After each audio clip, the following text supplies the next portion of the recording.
એકદમ tasty samosa role બનાવવા માટે કડાઈમાં 2 ચમચી તેલ ગરમ કરીને અડધી ચમચી જીરું, થોડી હિંગ અને 3 ચમચી ક્રશ કરેલા આદુ મરચાં ઉમેરી દઈશું. આદુ મરચાંને અડધી મિનિટ માટે સાંતળી લઈશું.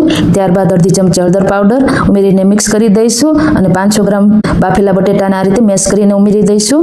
1 ચમચી કિચન કિંગ મસાલો, અડધા લીંબુનો રસ અને 2 ચમચી દળેલી ખાંડ ઉમેરી દઈશું. 1 ચમચી ધાણા જીરું પાવડર, આ બધું મિક્સ કરી દઈશું.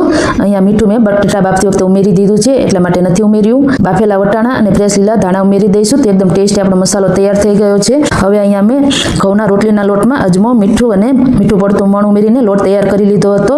તો હવે એમાંથી આપણે નાની પાતળી રોટલી વણીને તૈયાર કરી લઈશું. આ રીતની પાતળી રાખવાની છે. રોટલી વણાઈ જાય એટલે એક સાઈડ આપણે આ રીતનું રોલ બનાવીને મસાલો ઉમેરી દઈશું અને એની સામે આ રીતે 5 થી 6 કાપા કરી લઈશું જેથી કરીને આપણે રોલ બનાવી શકીએ. રોટલીને સાઈડમાંથી ફોલ્ડ કરી લઈશું અને ઉપરથી પણ ફોલ્ડ કરી લઈશું જેથી કરીને આપણે એનો રોલનો શેપ આપી શકીએ. આ રીતે ફોલ્ડ કરીને આપણે રોલ બનાવીને તૈયાર કરી લેવાનો છે. જરૂર લાગે તો પાણીવાળો હાથ કરીને ફેરવી લેવાનો છે.